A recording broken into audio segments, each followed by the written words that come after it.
యేసుక్రీస్తు ప్రశస్తమైన నామములో ఈ వీడియో చూసిన ప్రతి ఒక్కరికి కూడా నా వందనములు తెలియపరుస్తున్నానండి. ఈరోజు ఈ వీడియోలో మనం ఆదికాండం 3వ అధ్యాయం 8 నుండి 24 వచనాల వరకు మనం ధ్యానించుకోబోతున్నాం. ఈరోజు ఈ 3వ అధ్యాయం గనుక మీరు గమనించినట్లయితే ఇది చాలా ఒక ప్రత్యేకమైన అధ్యాయం అని మీరు అనుకోవచ్చు. ఎందుకంటే ఆదికాండం 1-2 అధ్యాయాల్లో దేవుడు ఒక ఇంటెన్షన్తో, ఒక ప్రణాళికతో, ఒక పర్టికులర్ స్ట్రక్చర్తో, ఒక ఆర్డర్తో దేవుడి లోకాన్ని సృష్టించినట్టుగా మనందరికీ కూడా తెలిసిన విషయమే. కానీ మీరు గమనిస్తే ఈ 3వ అధ్యాయంలో ఆ విషయాలన్నీ కూడా మారిపోయిన పరిస్థితులు మనం గమనిస్తాం. అందుకే ఈ చాప్టర్ని ఒక స్పెషల్ చాప్టర్ అని చెప్పి నేను అన్నాను. మీరు ఈ అధ్యాయం కనుక గమనించినట్లయితే అది ఏ విధంగా ప్రారంభం అవుతుందంటే, అపవాది ప్రవేశించి, అంటే ఆ సినారియోలోకి, ఆ సీన్లోకి ప్రవేశించి అక్కడ దేవుని యొక్క మాటలను, దేవుని యొక్క గుణాన్ని, దేవుని యొక్క మంచితనాన్ని అక్కడ ట్విస్ట్ చేసిన విషయాలను మనం గమనిస్తాం. కానీ ఆ అధ్యాయం చివరికి వచ్చేసరికి, ముగింపుకు వచ్చేసరికి అక్కడ దేవుని యొక్క వాగ్దానం, అంటే దేవుని యొక్క కృప, దేవుని యొక్క రక్షణ, దేవుని యొక్క దయను, కనికరమును అక్కడ మనం గమనిస్తాం. అందుకే ఈ చాప్టర్ని ఒక స్పెషల్ చాప్టర్ అని అన్నాను. ఈరోజు ఆదికాండం 1వ అధ్యాయం కనుక మీరు గమనించినట్లయితే దేవుడు ఈ లోకాన్ని ఎంతో అందంగా ఆయన సృష్టించాడు. కానీ ఆదికాండం 3వ అధ్యాయం కనుక మీరు గమనించినట్లయితే అదే అందంగా సృష్టించిన లోకం పాపంలో పడినట్టుగా మనకు చూపిస్తుంది. మీరు ఆదికాండం 1వ అధ్యాయం కనుక మీరు గమనించినట్లయితే అక్కడ దేవుడు ఈ లోకంలోకి ప్రాణాన్ని, జీవాన్ని ఎలా తీసుకొచ్చాడో చూపిస్తుంది. కానీ ఈ ఆదికాండం 3వ అధ్యాయం మరణం ఈ లోకంలోకి ఎలాగొచ్చిందో అది మనకి తెలియపరుస్తుంది.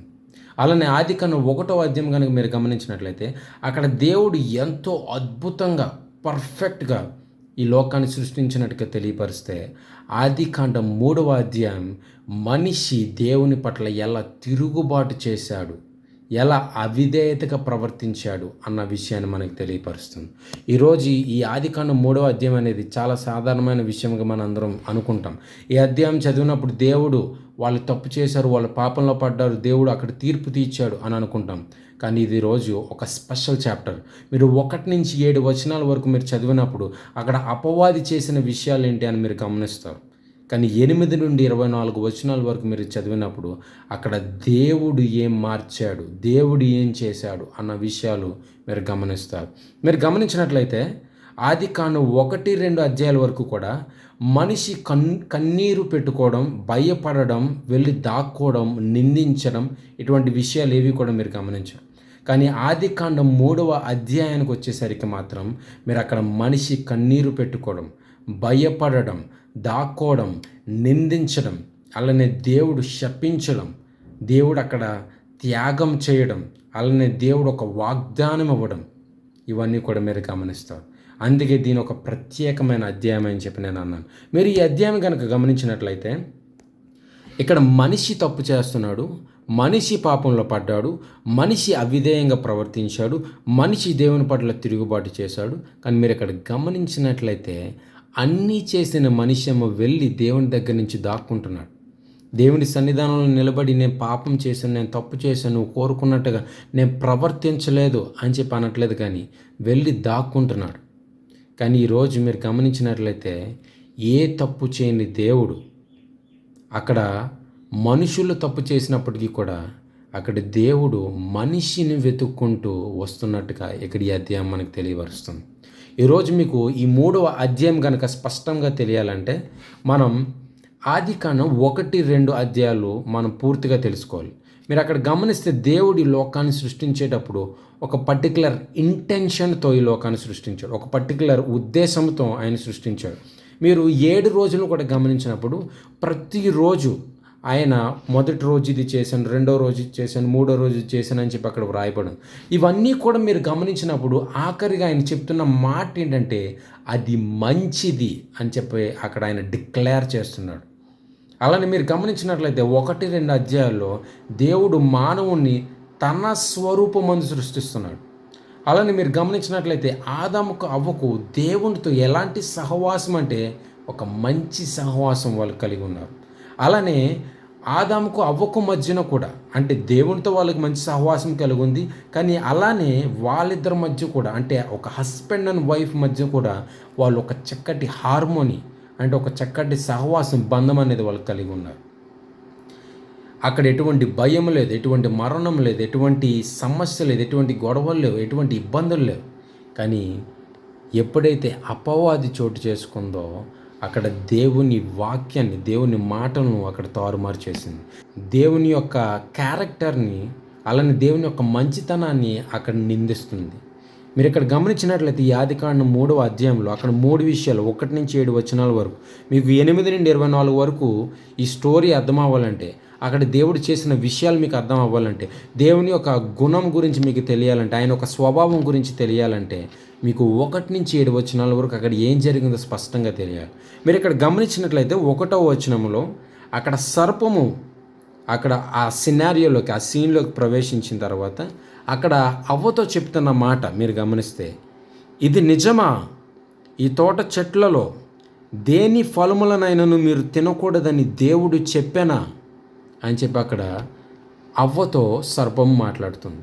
ఇక్కడ మీరు ఒకటి గమనించినట్లయితే సర్పము డైరెక్ట్గా ఎంటర్ అయ్యి, ఏంటి మీరు తినకూడదా, ఎందుకు తినకూడదు, తింటే ఏమవుతుంది, ఈ విధంగా మాట్లాడవచ్చు, ఈ విధంగా శోధించవచ్చు.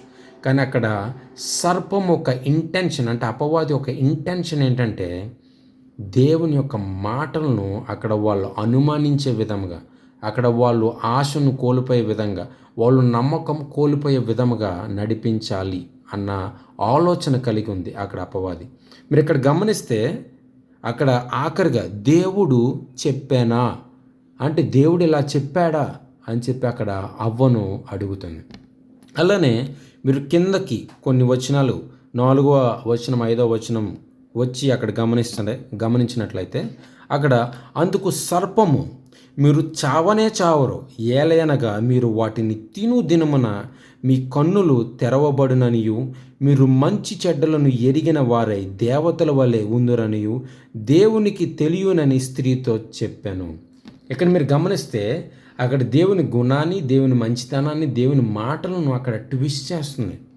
ముందేమో దేవుడు ఇలా అన్నాడా అని చెప్పి అడిగింది. రెండోదిగా అసలు మీరు చావనే చావరు అని చెప్పి అక్కడ అంటుంది. మూడోదిగా మీరు గమనించినట్లయితే మీరు దేవతల్లా ఉంటారు, మీకు మరణం లేదన్న విషయం దేవునికి తెలుసు అని చెప్పి అక్కడ అవ్వతో చెప్తుంది. అంటే ఇక్కడ మీరు గమనించినట్లయితే అక్కడ క్లియర్గా అపవాది ఒక ఇంటెన్షన్ ఏంటంటే ఆదాము అవ్వ ఇద్దరు కూడా దేవునిపై వాళ్ళు పెట్టిన విశ్వాసం, నమ్మకం వాళ్ళు కోల్పోవాలి అని చెప్పి అక్కడ శోధిస్తుంది. మీరు ఇక్కడ గమనించినట్లయితే అపవాది చేసిన విషయాన్ని మనం గమనించాం. అంటే అపవాదికున్న గుణం ఎటువంటిది, అది ఏ విధంగా వాళ్ళు శోధించిందన్న విషయాన్ని మనం తెలుసుకున్నాం. ఇప్పుడు ఆదాము అవ్వను కనుక మీరు గమనించినట్లయితే వాళ్ళు అప్పుడు వరకు కూడా డిపెండెంట్గా ఉన్నారు. అంటే దేవునిపై ఆధారపడ్డారు, దేవుని సన్నిధానంలో ఉండాలనుకున్నారు, దేవుని ఇవ్వాలనుకున్నారు, దేవుడు ఇచ్చే ప్రతిదీ కూడా వాళ్ళు అనుభవించాలని అనుకున్నారు. కానీ ఇప్పుడు మీరు గమనించినట్లయితే ఎప్పుడైతే అపవాది చేసిన శోధనకు వాళ్ళు ఎప్పుడైతే లోనయ్యారో ఇప్పుడు వాళ్ళు ఎలా ఆలోచిస్తున్నారంటే ఇండిపెండెంట్గా, అంటే ఎవరిపై ఆధారపడకూడదు అన్న విధముగా వాళ్ళు ఆలోచిస్తున్నారు. ఎందుకంటే దేవుడు ఆల్రెడీ చెప్తున్న మాట ఏంటంటే తన స్వరూపమందు మనల్ని సృష్టించానని దేవుడు ఆల్రెడీ మనకు చెప్పాడు. కానీ ఇక్కడ మీరు గమనించినట్లయితే అపవాది ఏ విధంగా అక్కడ దేవుని మాటను ట్విస్ట్ చేస్తుందంటే మీరు ఇది తింటే దేవతల వల్లే అవుతారు అని చెప్పంటాను. అంటే ఆల్రెడీ వాళ్ళు దేవుని స్వరూపమందు సృష్టింపబడ్డవారు. కానీ అపవాది ఏ విధంగా దేవుని మాటలను ట్విస్ట్ చేస్తుందంటే మీరు తింటే దేవతల వల్లే అవుతారని చెప్పి అక్కడ దేవుని వాక్యాన్ని ట్విస్ట్ చేస్తుంది. వీళ్ళు కూడా ఎలా అనుకున్నారంటే ఇప్పుడు వరకు మనం దేవునిపై ఆధారపడ్డాం, కానీ ఇంకా ఆధారపడాల్సిన అవసరం లేదు, మనమే దేవుళ్ళ అయిపోతాం, మనమే దేవతల్లా కనబడతాం, మనకే మంచి చెడ్డలు తెలుస్తాయి, మనకే మరణం ఉండదు అన్న విధంగా వాళ్ళు ఇండిపెండెంట్గా ఉండాలని వాళ్ళు ఆశపడ్డారు. ఈరోజు మీరు గమనించినట్లయితే అక్కడ అపవాది మీ కన్నులు తెరవబడతాయి అని చెప్పినట్టే నిజంగానే వాళ్ళ కన్నులు తెరవబడ్డాయి. కానీ మీరు గమనిస్తే వాళ్ళు కన్నులు తెరిచిన తర్వాత వాళ్ళు దేవతల వల్లే వారు లేరు, కానీ వాళ్ళు పాపం చేసిన వారుగా, వాళ్ళు గిల్టీతో వాళ్ళు సిగ్గుపడ్డారు. మీరు అక్కడ గమనిస్తే వాళ్ళు దిగంబరులుగా ఉన్నారని వెళ్ళి అక్కడ ఉన్న అంజూరపు ఆకులను వాళ్ళు తీసుకొని తమను వాళ్ళు కప్పుకుంటున్నారు. ఈరోజు మీరు ఇక్కడ గమనిస్తే 1 నుంచి 7 వచనాల వరకు అపవాది ఎలా ప్రవర్తించింది, దాని గుణం ఏంటి, అలానే ఆదాము అవ్వ ఎలా ప్రవర్తించారు, వాళ్ళ స్వభావం ఏంటనేది మనకు స్పష్టంగా తెలియపరచబడింది. ఇప్పుడు 8-24 వచనాల వరకు కనుక మీరు గమనించినట్లయితే అక్కడ దేవుడు ఏం చేశాడు అనేది మనం క్లియర్గా గమనిస్తాం. ఇప్పుడు మీరు అక్కడ గమనించినట్లయితే మీరు అక్కడ ఈ అధ్యాయం చదివినప్పుడు ఆదాము అవ్వ ఇద్దరు కూడా దేవుడు తినద్దన్న పళ్ళు తిన్నారు. అక్కడ మంచి చెట్లను ఇచ్చే ఆ ఫలాలను వాళ్ళు తిన్నారు. అంటే దేవుని పట్ల వాళ్ళు తిరుగుబాటు చేశారు, అవిధేయంగా వాళ్ళు ప్రవర్తించారు. ఇప్పుడు మొదటిగా వాళ్ళు ఎక్స్పీరియన్స్ చేసింది ఏంటంటే గిల్ట్, అంటే మేము తప్పు చేసాం అని వాళ్ళు గిల్టీ ఫీల్ అయ్యారు. రెండోదిగా వాళ్ళు ఎక్స్పీరియన్స్ చేసింది ఏంటంటే షేమ్, అంటే వాళ్ళు సిగ్గుపడ్డారు. మూడోదిగా మీరు గమనించినట్లయితే ఇప్పుడు వాళ్ళు సెల్ఫ్ సాల్వేషన్, అంటే మనకు మనం రక్షణ కలుగు చేసుకుందాం, మనల్ని మనం రక్షించుకుందాం అని చెప్పి అక్కడికి వెళ్ళి వాళ్ళు అంజూరపు ఆకులు తీసుకొని తమను తాము వాళ్ళు కప్పుకుంటున్నారు. అంటే అక్కడ వాళ్ళు ఎలా ఆలోచిస్తున్నారంటే ఇది మనం చేసిన తప్పు కాబట్టి మనమే దీన్ని మనం కప్పిపుచ్చుకుందాం, లేదంటే మనమే సాల్వ్ చేసుకుందాం, మనమే చూసుకుందాం అన్న విధంగా వాళ్ళు ఆలోచిస్తున్నారు. ఈరోజు మీరు అక్కడ ఈ అధ్యాయం చదివినప్పుడు ఏ స్వరము వింటే వాళ్ళు ఆనందించేవారు, ఏ స్వరము వింటే వాళ్ళు సంతోషించేవారు, ఏ స్వరము వింటే వాళ్ళు పరిగెత్తుకొని దేవుని సన్నిధానంలోకి వెళ్ళేవారో ఇప్పుడు అదే స్వరము విని వాళ్ళు భయపడి వెళ్ళి దాక్కుంటున్నారు. ఈరోజు మీరు ఈ అధ్యాయం చదివినప్పుడు మీరు ఇక్కడ దేవుని యొక్క గుణగణాలు మీరు అక్కడ గమనించగలరు. అదేంటంటే దేవుడు వెతుక్కుంటూ వచ్చే దేవుడని, దేవుడు ప్రశ్నించే దేవుడని, దేవుడు న్యాయము తీర్చే దేవుడని, దేవుడు దయచేసే దేవుడని, దేవుడు వాగ్దానం ఇచ్చే దేవుడని, అలానే దేవుడు మనల్ని ఆదుకునే దేవుడని, అంటే ప్రొటెక్ట్ చేసే దేవుడని. ఈరోజు వేరు వేరు అధ్యాయాలు మీరు చదివినప్పుడు ఒక్కొక్క క్వాలిటీని మీరు చూస్తారు. అంటే దేవుడు ఇక్కడ న్యాయం తీర్చే దేవుడని, లేదంటే దేవుడు ఇక్కడ రక్షణను దయచేసే దేవుడని, లేదంటే ఇక్కడ దేవుడు వెతికే దేవుడని, దేవుడు ప్రశ్నించే దేవుడని, ఇలా రకరకాలుగా ఒక్కొక్క అధ్యాయంలో కొన్ని క్వాలిటీస్ మనం ఫైండ్ అవుట్ చేస్తాం. కానీ ఈరోజు మీరు గమనించినట్లయితే ఈ 3వ అధ్యాయంలో ఈ క్వాలిటీస్ అన్నీ కూడా, అంటే దేవుని యొక్క క్యారెక్టర్స్, గుణగణాలు అన్నీ కూడా ఈ అధ్యాయంలో తెలపబడ్డాయి. ఈరోజు ఇది ఒక సాధారణమైన అధ్యాయం కాదండి. దేవుని యొక్క క్యారెక్టర్ని, అంటే మనిషి ఈ విధముగా ఉన్నా కూడా దేవుడు మనిషి పట్ల ఎలా ప్రవర్తించాడు అనే ఒక గొప్ప క్యారెక్టర్ను మనకు తెలియజేస్తుంది. ఆదికాండం 3వ అధ్యాయం 8-13 వచనాల వరకు మీరు గమనించినప్పుడు అక్కడ మనిషి ఏమో తప్పు చేసి వెళ్ళి పారిపోయి దాక్కుంటున్నాడు, దేవుడు మాత్రం మనిషిని వెతుక్కుంటూ వస్తున్నాడు. నేను చదువుతాను, మీరు అందరూ కూడా వినండి. చల్లపూటను ఆదామును అతని భార్య తోటలో సంచరించుచున్న దేవుడైన యెహోవా స్వరమును విని దేవుడైన యెహోవా ఎదుటికి రాకుండా తోట చెట్ల మధ్యను దాగుకొనగా దేవుడైన యెహోవా ఆదామును పిలిచి నీవు ఎక్కడ ఉన్నావని అనేను. ఇక్కడ మీరు ఈ 8-9 వచనాలు గమనించినట్లయితే వాళ్ళు అక్కడ తప్పు చేశారు. అంటే తప్పు చేసినప్పుడు దేవుని పిల్లలుగా అక్కడ వాళ్ళు చేయాల్సిన వాళ్ళ బాధ్యత ఏంటంటే దేవుని సన్నిధానంకి వచ్చి దేవుని స్వరం విన్నప్పుడు వాళ్ళు పరిగెత్తుకుంటూ వచ్చి ప్రభువా మేము తప్పు చేశాం, దేవుడా మేము తప్పు చేశాం, మేము ఇటువంటి పరిస్థితుల్లో ఉన్నాం, సాతాను మమ్మల్ని ఇలా శోధించింది, ఆ సర్పం మమ్మల్ని ఇలాగా చేసింది అని వాళ్ళు ఒప్పుకోవాలి. కానీ ఇక్కడ మీరు గమనించినట్లయితే వాళ్ళు దేవుని స్వరము విని దేవుని సన్నిధానంలో ఉండటానికి వాళ్ళు భయపడి చెట్ల మధ్యన వాళ్ళు వెళ్ళి దాక్కుంటున్నారు. అంటే అపవాది అక్కడ ఏ విధంగా వాళ్ళు నడిపించిందంటే వాళ్ళు దేవునితో ఉన్న ఆ సహవాసాన్ని వాళ్ళు కోల్పోయే విధంగా అక్కడ అపవాది వాళ్ళని నడిపించింది. అలానే రెండోదిగా మీరు గమనించినట్లయితే మనిషి వెళ్ళి దాక్కుంటున్నాడు. అంటే తప్పు చేసిన వ్యక్తి, తిరుగుబాటు చేసిన వ్యక్తి, అవిధేయంగా ఉన్న వ్యక్తి వెళ్ళి దాక్కుంటుంటే దేవుడు మాత్రం వాళ్ళని వెతుక్కుంటూ అక్కడ ఏదైనా తోటలో వాళ్ళ కోసం వస్తున్నాడు. ఈరోజు ఈ వాక్యం ఒక సాధారణమైన వాక్యం కాదండి. అంటే కేవలం చదివి వెళ్ళిపోయి దేవుడు అక్కడ చల్లపోటున ఏదైనా తోటలో వచ్చాడు, అక్కడ ఆదామును పిలిచాడని చెప్పి సాధారణంగా మనం చూస్తాం. కానీ ఇది ఒక సాధారణమైన విషయం కాదండి. ఈరోజు మీరు లూకా సువార్త 15వ అధ్యాయం అక్కడ గొర్రెల కాపరి తనకి ఉన్న 99 గొర్రెలను విడిచిపెట్టి తప్పిపోయిన ఆ ఒక్క గొర్రె కోసం ఆయన ఎలా అయితే వెతికాడో ఈ ఆదికాండం 3వ అధ్యాయం దేవుని యొక్క గుణాన్ని అదే విధంగా తెలియపరుస్తుంది. తప్పిపోయిన వారి కోసం, పాపం చేసిన వారి కోసం, పడిపోయిన వారి కోసం అదే విధంగా ఆయన వెతుకుతున్నాడు. ఈరోజు మీరు ఇక్కడ ఈ 8 నుండి 9 వచనాల వరకు మీరు గమనించినట్లయితే వాళ్ళు తప్పు చేశారు, దేవుడు వెతుక్కుంటూ వాళ్ళ దగ్గరికి వస్తున్నాడు. అలానే రెండోదిగా మీరు గమనిస్తే దేవుడు అక్కడ వాళ్ళని ప్రశ్నిస్తున్నాడు. అదేంటంటే నీవు ఎక్కడ ఉన్నావు అని చెప్పి అక్కడ ప్రశ్నిస్తున్నాడు. చాలాసార్లు మనం ఏమనుకుంటామంటే దేవుడు అక్కడ వాళ్ళు తప్పు చేయడం వల్ల వాళ్ళని నిలదీస్తున్నాడు అని చెప్పి అనుకుంటాం. కానీ అక్కడ దేవుడు వాళ్ళని నిలదీయట్లేదండి.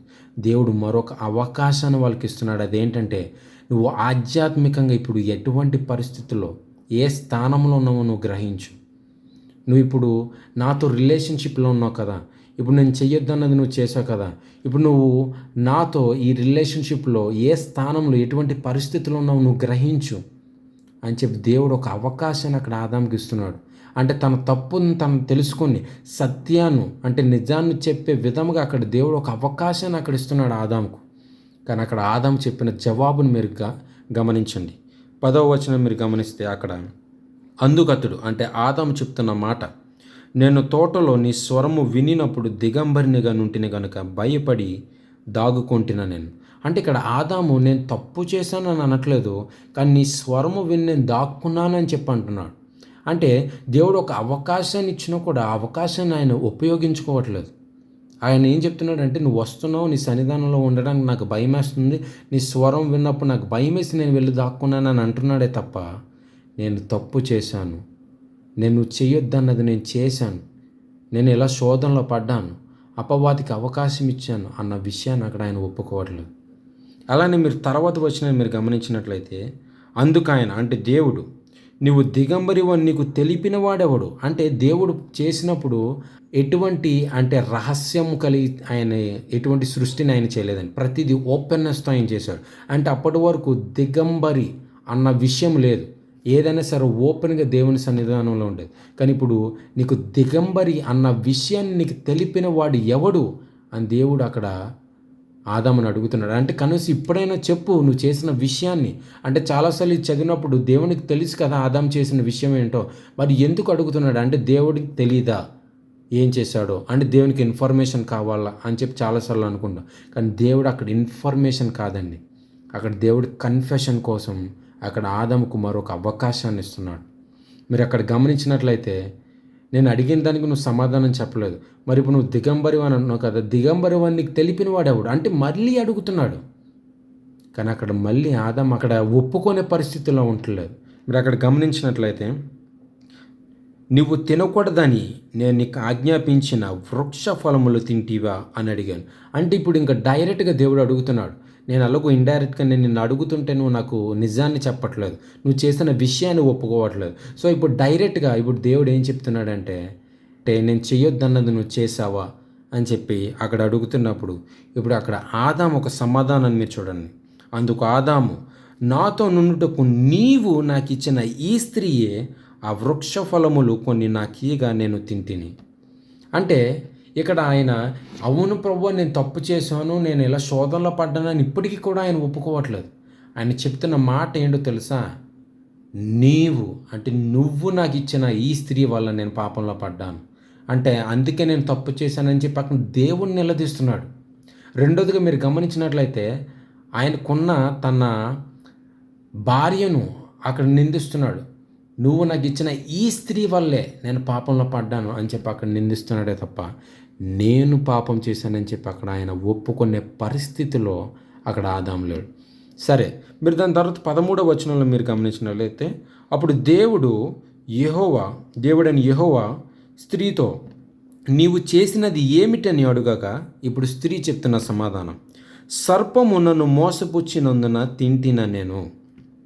అంటే ఇప్పుడు ఆదామును అడిగితే దేవుడు నిందించాడు, అలానే తన భార్యను నిందించాడు. ఇప్పుడు అవ్వను అడిగితే సర్పమును నిందిస్తుంది. అంటే ఇక్కడ మీరు గమనిస్తే ఎవ్వరూ కూడా వాళ్ళ పాపాన్ని వాళ్ళు ఒప్పుకునే పరిస్థితిలో వాళ్ళు లేరు. ఇదే అపవాదికి కావాల్సిన విషయం. అపవాది ఎప్పుడు కూడా మనల్ని ఎటువంటి పరిస్థితుల్లో ఉంచుతుందంటే నువ్వు సత్యం నుండి అంటే నిజాన్ని నుండి దూరంగా ఉండే పరిస్థితులు అది మనల్ని ఉంచుతుంది. ఇక్కడ దేవుడు కూడా తన గొర్రెలు తప్పిపోతే ఎలాగైతే గొర్రెల కాపురు వెతుక్కుంటూ వస్తాడో అదేవిధంగా వీళ్ళ పాపంలో పడ్డారు, వీళ్ళు దేవుని నుండి దూరం అయిపోయారన్న విషయం తెలుసుకొని ఆయన బాధతో ప్రేమతో తన కృపతో వాళ్ళని వెతుక్కుంటూ తిరిగి వస్తే, వాళ్ళని తిరిగి ప్రశ్నిస్తుంటే అంటే వాళ్ళకు ఒక అవకాశం ఇస్తుంటే వీళ్ళ అవకాశం ఉపయోగించుకోకుండా ఒకరి పట్ల ఒకరు వేలు చూపించుకొని మాట్లాడుతున్నారు. ఈరోజు అపవాదికి కావాల్సింది అదే.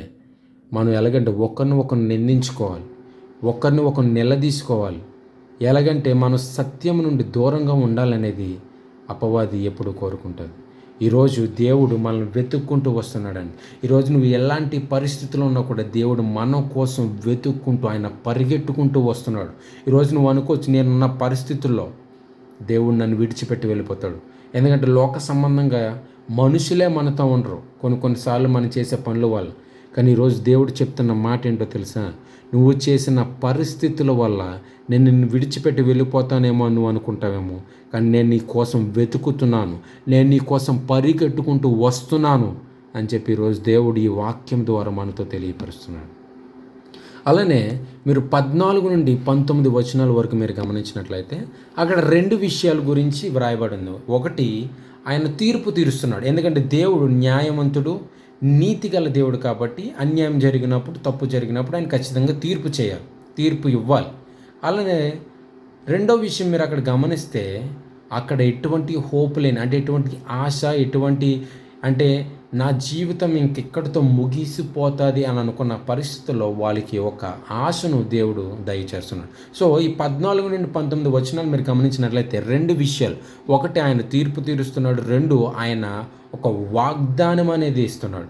నేను ఇక్కడ మీకు తెలియపరుస్తాను. ఇక్కడ మీరు గమనించినట్లయితే 14 వచనంలో, అందుకు దేవుడని యెహోవా సర్పముతో, నీవు దీన్ని చేసినందున పశువుల అన్నిటిలోనూ భూజంతువుల అన్నిటిలోనూ నువ్వు శపింపబడిన దానివై నీ కడుపుతో ప్రాగుచు నీవు బ్రతుకు దినములన్నీయు మన్ను తిందువు.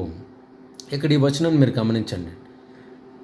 ఆయన ఆదామును ప్రశ్నించాడు, అవ్వను ప్రశ్నించాడు, కానీ సర్పమును మాత్రం ఆయన ప్రశ్నించలేదు. ఎందుకంటే ఆదాముకు అక్కడ ఛాన్స్ అనేది ఉంది, సెకండ్ ఛాన్స్. ఆయన తప్పు ఒప్పుకోవచ్చు, ఆయన కన్ఫెస్ చేసుకోవచ్చు, పశ్చాత్తాపడవచ్చు. అవ్వకు సెకండ్ ఛాన్స్ అనేది ఉంది, ఆమె తన తప్పు ఒప్పుకోవచ్చు, పశ్చాత్తాపడవచ్చు. కానీ సర్పముకు సెకండ్ ఛాన్స్ అనేది లేదు. దేవుడు అక్కడ డైరెక్ట్గా తీర్పు తీర్చాడు, అక్కడ శపించాడు. అదేంటంటే భూజంతువుల అన్నిటిలోనూ పశువుల అన్నిటిలోనూ నువ్వు శపింపబడిన దానివి, నువ్వు నీ కడుపుతో నువ్వు ప్రాకుతావు, నువ్వు మట్టి తింటూ బ్రతకాలి అని చెప్పి అక్కడ సర్పంను ఆయన శపించాడు.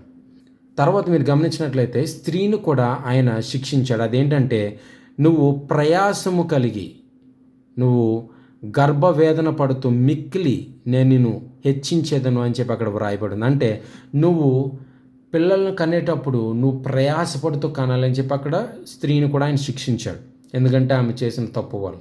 తర్వాత పురుషుని కూడా అక్కడ శిక్షించాడు. అదేంటంటే నీ వల్ల నేల శపింపబడినదై ఉన్నది అని చెప్పి అక్కడ ఆయన అన్నాడు. తర్వాత నువ్వు కష్టపడుతూ నీ జీవితాన్ని కొనసాగించాలి, ఆ కష్టము కూడా నేను ఇంకా కఠినం చేస్తున్నది. అదేంటంటే ముళ్ళ తుప్పులను గచ్చ పొదలను అది మొలిపిస్తుంది, అంటే ఇంకా కఠినాన్ని చేస్తున్నాడు జీవితాన్ని. సో ఇక్కడ మీరు వాళ్ళు చేసిన పనుల వల్ల దేవుడు న్యాయవంతుడు కాబట్టి వాళ్ళకు ఆల్రెడీ తీర్పు తీర్చేశాడు. కానీ ఇక్కడ మీరు గమనించినట్లయితే ఆ తీర్పు మధ్యలో కూడా అంటే వాళ్ళు చేసిన తప్పుల పట్ల వాళ్ళకి శిక్ష విధిస్తున్నప్పుడు కూడా మధ్యలో అక్కడ దేవుడు ఏం చేస్తున్నాడంటే వాళ్ళకు ఒక ఆశ అనేది ఇస్తున్నాడండి. మీరు ఇక్కడ ఈ 15వ అధ్యాయం కనుక మీరు గమనించినట్లయితే, మరియు నీకును స్త్రీకిని నీ సంతానమునకును ఆమె సంతానమునకును వైరము కలుగజేసేదను, అది నిన్ను తల మీద కొట్టును, నువ్వు దాని మడిమ మీద కొట్టేదవు అని చెప్పాను. అంటే ఇక్కడ మీరు గమనిస్తే ఈ వచనం సాధారణంగా దీన్ని ప్రోటో ఎవాంగెలియం అని చెప్పి పిలుస్తారు. అంటే ద ఫస్ట్ గాస్పల్, మొదటి సువార్త అని చెప్పి పిలుస్తారు అనమాట. అంటే యేసుక్రీస్తు ప్రభువారు కొన్ని సంవత్సరాల తర్వాత ఈ లోకంలోకి వస్తాడు, మీకోసం ప్రాణం పెడతాడు, మీకు రక్షణ కలుగజేస్తాడు అని మనకి తెలియక ముందే ఆదికాండం 3వ అధ్యాయంలో ఆయన ద ఫస్ట్ గాస్పల్ ఇక్కడ ఆదాముకు అవ్వకు తెలియజేస్తున్నాడు. అదేంటంటే స్త్రీ నుంచి వచ్చే సంతానం అపవాదిని అంటే సర్పం ఒక తలను కొడతాడు, సర్పం తన మడిమని కొడతాడని చెప్పి అక్కడ ఆయన తెలియపరుస్తున్నాడు. అంటే ఇక్కడ మీరు గమనించినట్లయితే వాళ్ళు అక్కడ హోప్ని కోల్పోయారు. ఇంకా వాళ్ళు మరణం మాత్రమే చూడాలి. కానీ ఇక్కడ మీరు గమనించినట్లయితే వాళ్ళు తప్పు చేసినప్పటికీ కూడా, దేవుడు వాళ్ళని శిక్షించినప్పటికీ కూడా మళ్ళీ వాళ్ళకి అక్కడ దేవుడిస్తున్న వాగ్దానం ఏంటో తెలుసా? నేను మీకోసం ఒక రక్షకుడిని పంపిస్తాను, స్త్రీ నుంచి వచ్చే సంతానం ఆ రక్షకుడే మిమ్మల్ని రక్షిస్తాడు అని చెప్పి అక్కడ దేవుడు వాగ్దానం ఇస్తున్నాడు. తాను పంపిన రక్షకుడు గురించి, యేసుక్రీస్తు ప్రభువారి గురించి ఆయన ఆదియందు అంటే 3వ అధ్యాయంలో 15వ వచనములో ఆయన ఆల్రెడీ వాగ్దానం ఇచ్చాడు. ఈరోజు మీరు కల్వరి సిలువను మీరు గమనించినట్లయితే, యేసుక్రీస్తు ప్రభువారు ఆయన సిలువలో వేలాడుతున్నప్పుడు సర్పము తన మడిమలో ఎప్పుడైతే అక్కడ మేకులు దింపబడ్డాయో అక్కడ సర్పం ఎలా భావించిందంటే నేను విజయాన్ని పొందాను, ఇక్కడ యేసుక్రీస్తు ప్రభువారు ఓడిపోయాడు, దేవుడు ఓడిపోయాడు అన్న విధంగా అక్కడ ఆలోచించింది. కానీ ఇక్కడ మీరు గమనించినట్లయితే ఎప్పుడైతే 3 రోజుల తర్వాత యేసుక్రీస్తు ప్రభువారు తిరిగి పునరుద్ధానం పొందాడు, ఎప్పుడైతే తిరిగి మరణం నుండి లేచాడో అపవాదిని అక్కడ ఆయన ఓడించాడు. ఇక్కడ ఏ వచనంలో అయితే ఆయన వాగ్దానాన్ని ఇచ్చాడో, ఆయన నీ తలను త్రొక్కును అని చెప్పి ఎలాగైతే వాగ్దానం ఇచ్చాడో, యేసుక్రీస్తు ప్రభువారు అది కొత్త నిబంధన గ్రంథంలో ఆయన చనిపోయి తిరిగి లేచి అక్కడ ఆయన అది చేసి అపవాదిపై గెలిచి మనకు చూపించాడు. ఈరోజు ఇది ఒక సాధారణమైన విషయం కాదండి. ఈరోజు నువ్వు చేసిన పనుల నిమిత్తం ఆయన నిన్ను శిక్షించవచ్చు. ఇక్కడ అవ్వను శిక్షించాడు, నేలను శిక్షించాడు, ఆదామును శిక్షించాడు. కానీ ఆ శిక్షణలో కూడా ఆయన స్టిల్ మన పట్ల ప్రేమ, కృప, కనికరం ఆయన కలిగి ఉన్నాడు. అటువంటి సందర్భంలో కూడా ఆయన ఇస్తున్న ఆశ ఏంటో తెలుసా? మీకోసం నేను రక్షకుణ్ణి పంపిస్తాను అని చెప్పి మనకు ఒక హోప్ని అనేది ఆయన మనకిస్తున్నాడు. ఈరోజు దేవుడు నీవున్న పరిస్థితిలో కూడా, ఈరోజు అది ఎలాంటి పరిస్థితి అయినా సరే దేవుడు నిన్ను శిక్షించవచ్చు. కానీ ఆ శిక్షలో నుండి నీకు మళ్ళీ తిరిగి ఒక ఆశను, ఒక వాగ్దానం అనేది దేవుడు నీకు ఇస్తున్నాడు. ఆ వాగ్దానం ద్వారా నువ్వు రక్షింపబడదు. ఆ వాగ్దానం ద్వారా తిరిగి నువ్వు మళ్ళీ దేవుని సన్నిధానంలో నువ్వు సంతోషించే పరిస్థితులు ఆయన్ని కలుగజేస్తాడు. ఈరోజు ఈ ఆదికాండం 3వ అధ్యాయం సాధారణమైన అధ్యాయం కాదండి. ఈరోజు మన జీవితంలో మనం కొన్నిసార్లు మరణాలు చూస్తాం, మనకు తెలిసిన వారివి కానీ లేదంటే ఎవరివి అయినా సరే. ఈరోజు అది ఆల్రెడీ పరిశుద్ధ గ్రంథం 3వ అధ్యాయంలో అది వ్రాయబడి ఉంది. మరణం అనేది ఈ 3వ అధ్యాయంలో వ్రాయబడి ఉంది. ఈరోజు చాలాసార్లు స్త్రీలు హాస్పిటల్లో పిల్లలు కనడానికి వాళ్ళు వేదన పడతారు, కానీ ఆల్రెడీ అది 3వ అధ్యాయంలో దాని గురించి వ్రాయబడి ఉంది. ఈరోజు ఇది చాలా సింపుల్ విషయం అని అనుకుంటాం, కానీ దేవుడు ఈ 3వ అధ్యాయం ద్వారా లోకంలో జరిగే ప్రతి ఒక్క విషయాన్ని ఆయన తెలియపరిచాడు. ఆయన యొక్క స్వభావాన్ని ఆయన తెలియపరిచాడు. ఈరోజు ఇప్పటికీ కూడా ఆయన మనతో చెప్తున్న మాట ఏంటంటే తెలుసా? ఈరోజు ఆ స్త్రీ నుండి వచ్చిన సంతానం ఎవరైతే నీ కోసం, నా కోసం మన పాపాలు ఆయనపై వేసుకొని మరణించి తిరిగి పునరుద్ధానం పొందాడు, ఈరోజు ఆయనపై నువ్వు విశ్వాసం ఉంచితే ఈరోజు మనకి రక్షణ అనేది ఉంది అని చెప్పి ఈరోజు దేవుడు ఇప్పటికీ కూడా మనకు ఆ వాగ్దానం ఇప్పటికీ కూడా మన జీవితంలో పనిచేస్తాడు. ఆఖరిగా మీరు గమనించినట్లయితే 20 నుండి 24 వచనాల వరకు మీరు గమనించినప్పుడు అక్కడ 2 విషయాల గురించి వ్రాయబడింది. అదేంటంటే దేవుడు వాళ్ళకి దయచేసినట్టుగా, అంటే ప్రొవిజన్ ఇచ్చినట్టుగా, రెండోదిగా దేవుడు వాళ్ళని ఎక్స్పల్ చేసినట్టుగా, అంటే వాళ్ళని బయటికి పంపించినట్టుగా వ్రాయబడి ఉంది. సాధారణంగా ఈ అధ్యాయం చదివినప్పుడు మనందరం కూడా ఎలా ఆలోచిస్తామంటే దేవుడు అక్కడ కఠినంగా ప్రవర్తించాడు, ఇక్కడ వీళ్ళ పాపం చేయడం వల్ల దేవుడు వాళ్ళని ఏదైనా తోటలో నుంచి బయటకు పంపించేశాడు అన్న ఆలోచనతోనే ఈ అధ్యాయం మనం చదువుతాం. కానీ ఈరోజు మీరు గమనించినట్లయితే ఈ 20 నుండి 24 వచనాల వరకు మీరు గమనించినట్లయితే నేను 20వ వచనం నేను చదువుతాను, మీరు గమనించండి. ఆదాము తన భార్యకు హవ్వ అని పేరు పెట్టాను, ఏలయనగా ఆమె జీవము గల ప్రతి వానికిని తల్లి. ఇక్కడ మీరు గమనించినట్లయితే ఆదాము అవ్వకు పేరు అవ్వాని పెట్టడానికి గల కారణం ఏంటంటే యేసుక్రీస్తు ప్రభువారు ఇచ్చిన వాగ్దానం వల్ల.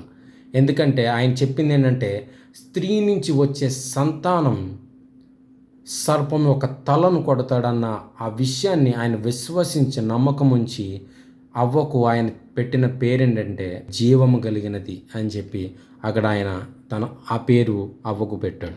ఈ 21వ వచనం మీరు గమనిస్తే దేవుడని యెహోవా ఆదామునకును అతని భార్యకును చర్మపు చొక్కాయలను చేయించి వారికి తొడిగించాను. ఇక్కడ ఇది చాలా ప్రాముఖ్యమైన వచనం అండి. ఇక్కడ మీరు గమనించినట్లయితే వాళ్ళు పాపము చేసి వాళ్ళు దిగంబరులు అని తెలుసుకొని అంజూరపు ఆకులు తీసుకొని ఒక మానవ ప్రయత్నంతో తమను తాము వాళ్ళు కప్పుకుంటున్నారు. అంటే తమను తాము రక్షించుకుందాం అన్న ఆలోచన వాళ్ళు కలిగి ఉన్నారు. కానీ ఈరోజు మీరు గమనించినట్లయితే వాళ్ళు ఓడిపోయారు. ఆ అంజూరపు ఆకులు ఆ మానవ ప్రయత్నం ఏమాత్రం కూడా విజయాన్ని ఇవ్వదని, ఏమాత్రం కూడా రక్షణ కలగజేయదని. ఇక్కడ దేవుడు ఏం చేశారంటే ఆయనే దిగి వచ్చి వాళ్ళు వెతుక్కుంటూ అక్కడ ఆయన చర్మపు చొక్కాలను చేయించే వాళ్ళకి తొడిగించారు. ఈరోజు మీరు ఈ వచనాన్ని కనుక గమనించినట్లయితే అక్కడ చర్మపు చొక్కాయలు అని చెప్పింది. అంటే స్కిన్తో, అంటే చర్మంతో చేసిన చొక్కాయలను ఆయన ఎలా తొడిగిస్తాడు అంటే వాళ్ళని రక్షించడం కోసం, వాళ్ళని కప్పడం కోసం అక్కడ దేవుడు ఒక జంతువుని బలర్పించి దాని యొక్క చర్మముతో వాళ్ళకి వస్త్రాలు చేసి వాళ్ళని ధరించాడు. ఈరోజు మీరు లోక సువార్త 15వ అధ్యాయం తప్పిపోయిన కుమారుడు గురించి అక్కడ వ్రాయపడిన ఉపమానం గనక మీరు గమనించినట్లయితే ఈ తప్పిపోయిన కుమారుడు తన తండ్రి నుంచి దూరమయ్యి లోక సంబంధంగా ఆయన ప్రవర్తించి జీవిస్తాడు. ఎప్పుడైతే తన తప్పు తెలుసుకొని తిరిగి తన తండ్రి దగ్గరికి వస్తాడో ఇప్పుడు తన తండ్రి అక్కడ ఏం చేస్తున్నాడంటే ప్రశస్త వస్త్రముతో అక్కడ తనను కప్పుతున్నాడు. తన కుమారుని ప్రశస్త వస్త్రముతో కప్పుతున్నాడు. అంటే ఇక్కడ మీరు తెలుసుకోవాల్సింది ఏంటంటే ఒక ఉపమానంలో తన తండ్రి తన కొడుకుని కప్పుతున్నట్టు యేసుక్రీస్తు ప్రభువారి కృపతో ఆయన నీతితో మనల్ని కప్పుతున్నాడు. ఆదికాండం 3వ అధ్యాయంలో కనుక మీరు గమనించినట్లయితే ఒక పశువును అంటే ఒక జంతువును ఆయన బలర్పించి దాని యొక్క చర్మముతో వాళ్ళని కప్పుతున్నాడు. ఈరోజు మనం ఆయన కృప గురించి మాట్లాడినప్పుడు చాలా సాధారణంగా, చాలా ఈజీగా మాట్లాడతాం. కానీ ఈరోజు నువ్వు తప్పు చేసిన, ఆయన పట్ల నువ్వు అవిధేయంగా ప్రవర్తించిన, తిరుగుబాటు చేసిన, నువ్వు వినయంగా ఉండకపోయినా కూడా ఈరోజు నీ మానవ ప్రయత్నాన్ని ఆయన తీసివేసి ఆయన తన చేతులతో నిన్ను కప్పుతాడు. ఈరోజు అక్కడ వాళ్ళ అంజూరపు ఆకులతో తమను తాము కప్పుకుంటున్నారు. అక్కడ దేవుడు చర్మపు చొక్కాలను చేయించి ఇవ్వడం మాత్రం కాదు, అక్కడ వాళ్ళకి తొడుగుతున్నాడని చెప్పి అక్కడ వ్రాయబడింది. అంటే దేవుని యొక్క కృప, ఆయన యొక్క ప్రేమ, ఆయన యొక్క కనికరం ఎంత గొప్పదో మనం తెలుసుకోవాలి. అలానే ఇక్కడ 22వ వచనం మీరు గమనించినట్లయితే అప్పుడు దేవుడని యెహోవా ఇదిగో మంచి చెడ్డలను ఎరుగునట్లు ఆదాము మనలో ఒక్కని వంటి వాడాయను. అంటే ఇక్కడ మీరు గమనించినట్లయితే దేవునికి మంచి ఏంటో చెడు ఏంటో తెలుసు. ఇప్పుడు ఆదాము అవ్వ కూడా వాళ్ళు మంచి చెడులను ఎరుగు ఆ వృక్ష ఫలములను తిన్నారు కాబట్టి ఇప్పుడు వాళ్ళకు కూడా మంచి చెడులు వాళ్ళకి తెలుసు అని చెప్పి అక్కడ దేవుడు తెలియపరుస్తున్నాడు. ఇప్పుడు దాని తర్వాత ఆయన చెప్తున్న మాట ఏంటంటే కాబట్టి అతడు ఒకవేళ తన చేయి చాచి జీవవృక్ష ఫలమును కూడా తీసుకొని తిని నిరంతరము జీవించునేమో. అంటే ఇప్పుడు అక్కడ ఆయన కన్సర్న్, ఇప్పుడు వీళ్ళు ఆల్రెడీ పాపంలో పడ్డారు. ఇప్పుడు వీళ్ళు ఆల్రెడీ పాపంలో పడ్డ తర్వాత ఇప్పుడు ఇక్కడ ఈ జీవవృక్ష ఫలమును కూడా అంటే ఎటర్నల్ లైఫ్ని ఇచ్చే ఈ ఫలాలను కూడా వాళ్ళు తిన్నారంటే నిరంతరం, అంటే ఇంక ఏ విధంగా కూడా మానవునికి రక్షణ అనేది లేకుండా పోతుంది. ఏ విధంగా కూడా మానవును ఎలాగంటే తిరిగి మళ్ళీ దేవుని సన్నిధానంకి నీతిమంతుడిగా ఉండే పరిస్థితులు అనేవి ఉండవు. కాబట్టి దేవుడు అక్కడ మనల్ని కాపాడడం కోసం, మనల్ని రక్షించడం కోసం, మనం పాపంలో నిరంతరం జీవించకుండా ఉండడం కోసం ఆయన అక్కడ ఏం చేస్తున్నాడంటే మన జీవవృక్ష ఫలములను కూడా తినకుండా ఉండడం కోసం ఆ ఏదైనా తోటలో నుంచి ఆదామును అవ్వను ఆయన బయటకు పంపివేసినట్టుగా ఇక్కడ వ్రాయబడింది. చాలాసార్లు మనం దీన్ని ఎలా భావిస్తామంటే దేవుడు వాళ్ళ పట్ల తీర్పు తీర్చాడు, వాళ్ళని ఎలాగంటే ఏదైనా తోటలో నుంచి పంపించేశాడు, అక్కడ దేవుడు కఠినంగా ప్రవర్తించాడు, అది ఆయన తీర్పు అని చెప్పి మనం మాట్లాడుతాం. కానీ ఇక్కడ ఈరోజు దేవుడు తన స్వభావాన్ని, తన గుణాన్ని చూపిస్తున్నాడు. అదేంటంటే ఆయన మనల్ని ప్రేమిస్తున్నాడు. మనం పాపంలో జీవించడం ఆయనకి ఇష్టం లేదు, మన శ్రమ పడడం ఆయనకి ఇష్టం లేదు, మనం ఇబ్బంది పడడం ఆయనకి ఇష్టం లేదు. కాబట్టి మనల్ని రక్షించడం కోసం ఆయన ఏదైనా తోటలో నుంచి ఆదామును అవ్వను బయటకు పంపించేశాడు. 23-24 వచనాలు కూడా నేను చదువుతాను, మీరు వినండి. దేవుడని యెహోవా అతడు ఏ నేల నుండి తీయబడెనో దాన్ని సేద్యపరచుటకు ఏదైనా తోటలో నుండి అతన్ని పంపివేశాను. అప్పుడు ఆయన ఆదామును వెళ్ళగొట్టి ఏదైనా తోటకు తీర్పు దిక్కున కేరేపులను జీవవృక్షమునకు పోవు మార్గమున కాచుటకు ఇటు అటు తిరుగుచున్న ఖడ్గజ్వాలను నిలవబెట్టాను. ఈరోజు దేవుడు ఏం చేసినా సరే అది జస్ట్ అంటే ఎటువంటి రీజన్ లేకుండా చేయడండి. ఈరోజు దేవుడు ఏదైనా ఒక విషయం చేశాడంటే దాన్ని ఒక ప్రణాళికతో, ఒక ఉద్దేశంతో చేస్తాడు. ఈరోజు అక్కడ దేవుడు ఆ జీవవృక్ష ఫలముకు చుట్టూ కేరేబులను అలానే ఖడ్గజాలను ఎందుకు ఉంచాడంటే, ఏమో మనిషి తిరిగి మళ్ళీ ఆ జీవవృక్ష ఫలాలను తింటాడేమో, నిరంతరము పాపంలోనే జీవిస్తాడేమో అన్న కన్సర్న్తో, అన్న ఆ ప్రేమతో మనల్ని కాపాడుకోవాలన్న ఉద్దేశంతో దేవుడు కేరేబులను అలానే అక్కడ ఖడ్గజ్వాలను నిలబెట్టాడు. ఈరోజు ఆ మార్గాన్ని ఎందుకు మూసివేశాడంటే మనం నిరంతరం పాపంలో జీవించకూడదన్న ఉద్దేశంతో. ఈరోజు మీరు గమనించినట్లయితే 15వ వచనంలో ఆయన ఒక వాగ్దానం అనేది ఇచ్చాడు. ఒక రక్షకుడు వస్తాడన్న వాగ్దానం ఆయన ఇచ్చాడు. ఆ రక్షకుడు తిరిగి ఆ మార్గాన్ని తెరిచినట్టుగా బైబిల్ చెప్తుంది. ఈరోజు మనకి నిరంతరం జీవించే అంటే నిత్య జీవం ఆ అవకాశం అనేది మనకు లేదు. ఎందుకంటే ఆ జీవవృక్ష ఫలాలు మనం తినలేదు కాబట్టి, ఆ అవకాశం మనకు లేదు కాబట్టి. కానీ దేవుడు మరొక అవకాశం మనకి ఇచ్చింది ఏంటో తెలుసా? ఎప్పుడైతే ఆ స్త్రీ నుంచి వచ్చే సంతానం ఎవరైతే నీ కోసం ప్రాణం పెడతాడో, ఎవరైతే తిరిగి పునరుద్ధానం పొందుతాడో, ఎవరైతే మిమ్మల్ని రక్షించడానికి సిద్ధముగా ఉన్నాడో, ఎప్పుడైతే మీరు ఆయన పట్ల విశ్వాసం ఉంచుతారో ఆయన మీకు నిత్య జీవం అనుగ్రహించగలడు అని చెప్పి మనకు ఒక మార్గాన్ని ఆయన తెరిచాడు. ఈరోజు యేసుక్రీస్తు ప్రభువారి మార్గం అని చెప్పి మనం మాట్లాడుకుంటాం. ఆ మార్గం నిత్య జీవానికి. ఈరోజు ఎప్పుడైతే మనం ఆయనపై విశ్వాసం ఉంచుతామో ఆయన మనల్ని రక్షిస్తాడు, నిత్య జీవాన్ని మనకు దయచేస్తాడు. ఈరోజు నేను పాపం చేశాను, దేవుని నుంచి దూరం అయిపోయాను, నేను ఈ పరిస్థితుల్లో ఉన్నాను, దేవుడు నన్ను విడిచిపెడతాడేమో అని చెప్పి చాలా ఆలోచనలు, సందేహాలు మీకు ఉండొచ్చు. ఈరోజు ఈ వాక్యం ద్వారా దేవుడు చెప్తున్న మాట ఏంటంటే, మానవుడు తప్పు చేసి దేవుని వ్యతిరేకించి దేవునికి తిరుగుబాటు చేసి దేవుడు చేయొద్దన్నది కూడా చేసి అక్కడ తన తప్పును ఒప్పుకోకుండా ఎలాగైతే వెళ్ళి పారిపోయి దాక్కుంటున్నాడో, ఈరోజు మన జీవితంలో కూడా అనేకమైన సార్లు ఆదాములాగా మనం జీవిస్తున్నాం. కానీ ఈరోజు ఏ దేవుడైతే ఆదామును వెతుక్కుంటూ వచ్చాడో, ఏ దేవుడైతే అక్కడ వాళ్ళ పరిస్థితులు మార్చాడో, ఏ దేవుడైతే వాళ్ళకు ఒక వాగ్దానాన్ని ఇచ్చాడో, ఏ దేవుడైతే వాళ్ళకి అక్కడ రక్షణకు మార్గాన్ని దయచేశాడు, ఈరోజు అదే దేవుడు మన జీవితంలో కూడా పనిచేస్తున్నాడు. ఈరోజు నా జీవితంలో ఇంక హోప్ అనేది లేదు అని మీరు అనుకోవద్దు. ఈరోజు ఈ ఆదికాండం 3వ అధ్యాయం 8 నుంచి 24 వచనాల వరకు అక్కడ ఆదాముకు అవ్వకు ఎటువంటి హోప్ అనేది లేదు. ఈరోజు ఈ మానవునికి ఎటువంటి హోప్ అనేది లేదు. కానీ దేవుడు మన జీవితంలో హోప్ అనేది దయచేశాడు. దాని తర్వాత యేసుక్రీస్తు ప్రభువారిని ఈ లోకానికి దేవుడు పంపించాడు. ఆయన మన కోసం ప్రాణం పెట్టాడు. ఆయన మన పాపాలు ఆయనపై వేసుకున్నాడు. ఆయన కార్చిన ప్రతి ఒక్క రక్తపు బొట్టు ఈరోజు మన పాపాలను ఆయన క్షమించాడు. కాబట్టి ఈరోజు నువ్వు ఎలాంటి పరిస్థితుల్లో కూడా నువ్వు తెలుసుకోవాల్సింది ఏంటంటే, గొర్రెల కాపరి తన గొర్రె కోసం ఎలాగైతే ఆయన వెతుకుతాడో, దేవుడు ఈరోజు నీ కోసం నా కోసం అదే విధంగా ఆయన వెతుకుతున్నాడు. కాబట్టి నీ పరిస్థితులను ఆయన మార్చగలడని ఎప్పుడైతే నువ్వు నమ్మకం ఉంచుతావో నీ జీవితాన్ని ఆయన మార్చగలడు.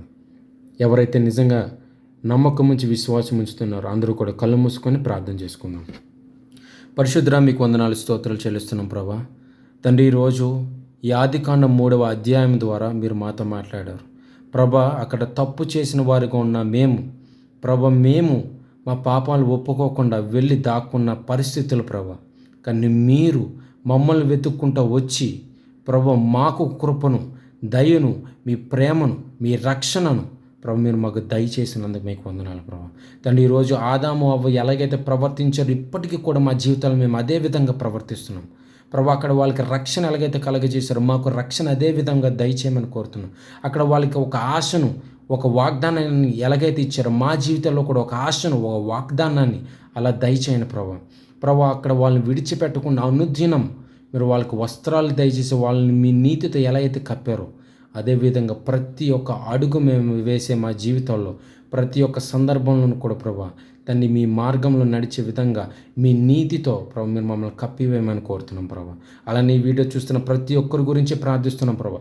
వాళ్ళ జీవితాలను ప్రభా మీరు దీవించి ఆశీర్వదించండి ప్రభా. మేము తప్పు చేసాం, నేను పాపంలో ఉన్నాను, దేవుడు నన్ను విడిచిపెట్టి ఉంటాడని అనుకున్న ప్రతి ఒక్కరి జీవితంలో కూడా ప్రభా గొప్ప సాక్ష్యాన్ని ప్రభా వాళ్ళు చూసే విధంగా ప్రభా మీరు నడిపించమని కోరుతున్నాను ప్రభా. ఈరోజు ఈ వాక్యం నేను చెప్పడానికి ప్రభా మీరు ఇటువంటి గొప్ప అవకాశం నాకు ఇచ్చినందుకు మీకు వందనాలు చెల్లిస్తున్నాను. అలానే ఈ వీడియో చూసిన ప్రతి ఒక్కరిని కూడా ప్రభా మీరు జ్ఞాపకం చేసుకొని వాళ్ళ కుటుంబాలు దీవించి ఆశీర్వదించమని అనుదినము ప్రభా ఈ వీడియోస్ ద్వారా ప్రభా తండ్రి ప్రతి ఒక్కరూ కూడా ప్రభా తను మీ సన్నిధానానికి చేర్చబడడానికి సహాయం చేయమని కోరుతాను. ఈ కొద్ది మాటలు దేవుడు దీవించి ఆశీర్వదించును కాక.